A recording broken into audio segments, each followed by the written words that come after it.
Hey guys, this is National Master Kevin Yang back at it with another video. This time we will be once again analyzing one of the games that I played against a fellow chess club member. So, of course, our chess club member was playing white, I was playing black this time.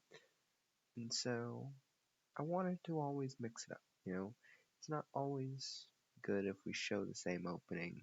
We're not going to get the same sort of position. We might get something different if we play something different. So, of course, after our chess club member played e4, I played knight f6, directly threatening to take the pawn. White responds with knight c3. Now, more common move, I would say, is just playing e5, threatening this. So after knight d5, you could play c4 if you wanted to. Knight b6, bam, c5, knight d5, bishop c4, e6. And the idea behind this is after d4, black plays d6 and gets the break-in, right? Take, take, take, bishop takes, and black's all good. So, that's why white shouldn't overextend, and usually what happens is d4, d6, right? And then knight f3, and something like bishop g4, something like that. But this is usually what's called the Alekhine defense, named after Alexander Alekhine, or Alekhine, or however you say it. I would say Alekhine, but it's how it goes. It was named after the player Alexander Alekhine for, playing this sort of opening. So let's get back to the game. Knight c3 was the move played by our chess club member. D5 comes along. I'm challenging the center, right? Following our opening principles. Takes d5, knight takes d5, bishop c4. Playing it perfectly so far. Developing, putting pressure in the center, maybe getting the knight out. So I play e6, knight f3. I decide to, support it again. I play c6. And obviously I can play, for example, take, take. I can play something like bishop b6, right? I can castle. I could play c5, get the knight out. I could play b6, get this bishop out. So I have all these ideas. But I chose another route. I decided, I want to fortify this knight. I want this guy to sit there like a big bozo and just stand over everyone. So I did that. White castled, bishop d6, now d3. And d3 was fine. Thought it was pretty good. But the engine here is saying after takes, b5, bishop b3, and something like knight d7. That black might have already fully equalized. I do agree. Like, for example, if we play a4, black can castle, and one day maybe knight c5 comes along to attack the bishop, right? And so, looking from this perspective, right? And I think d3 is a pretty good move. Now the question is d4 better than d3? And the answer is yes. Well, why? Right?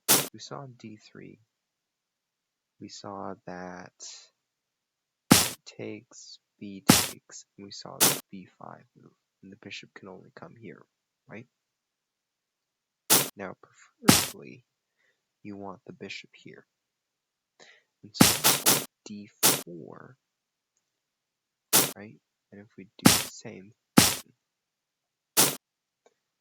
now he belongs here. he can route this way, keep a target on here. He can keep a target on this pawn, right? For example, castles happens. Then you have the idea, do I consider this?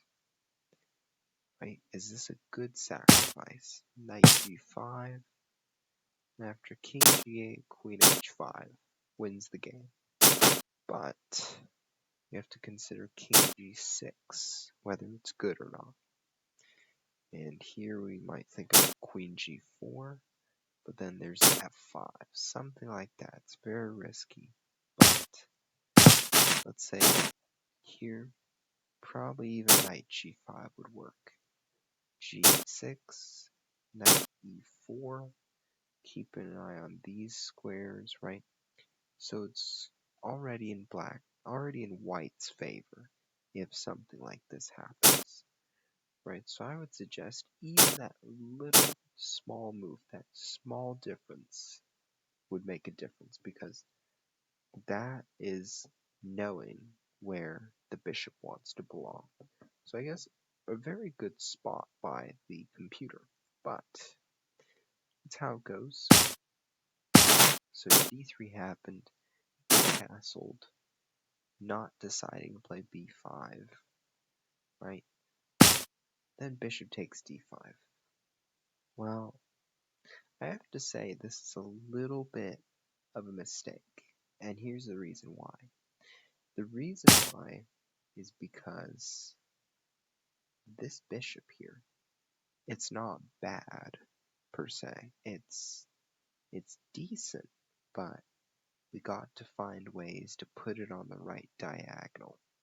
Right now, it's sort of like on the wrong side of the board. So if we play d4 now, reroute this bishop here, get the knight in, get the queen in, then we're good. But by taking on d5, I can now play e takes d5 and activate this guy, right? Meanwhile, if I just kept this here the whole time, if I kept these pawns here the whole time, then black would have to develop this way. b6, bishop b7, knight d7, c5, and this sort of slow process, right? But by taking here, it sped up black's process. So now I'm able to bring this bishop into the game much faster. h3, bishop h5. See, now I'm very annoying on this pin, because once you move, I take, right? And let's say once you do this, right, then I come in here, and I'm going to hop on. I'm going to put some more pressure on this pin. So something like that is, the reason why that we should not allow the bishop to come on this diagonal in the first place. So I guess this was probably one of the bigger mistakes of the game. However, the game still goes on. So h3, bishop h5, and now I guess one of the more fatal blows, knight e2. Immediately I realize, okay, I can weaken the pawn structure. Take. I play queen h4. Simple. I want to take this pawn. I want to come here to get this pawn. King g2 is an option, and I'm just going to bring my pieces in. Bam, bam. Get the rook in, right? Something like that. Knight g3, rook in, right? But here there's knight f5. So at the same time, black probably plays f5 to stop that. Rook f6, rook g6, something like that. But even that is something that I guess black has to be a little careful about. Rook e6 to come in for this guy. Rook f6. right? Rook takes, queen takes, and it's not easy. Like, white is still holding his own ground, but slowly and surely we're using these squares, right? Knight coming in and coming in this way or this way. It's gonna hurt. So in the game, our chess club member played knight g3, and this was one of the more, the bigger mistakes, because at this point, our pawn is defending, but there are two attackers and only one defender, so it's a lost pawn. Takes, and I believe our chess club member was going to play takes here. Check, right? King f1. I could take here. Bam. I could check again. Bam. And I could bring him in, right? We bring him in this way. Get the rook out, right? So this side, it's already looking not so great. So, based on the destruction of the pawn structure that we saw, it wasn't so great. But what's more important is that we had fun and that we learned things from the game.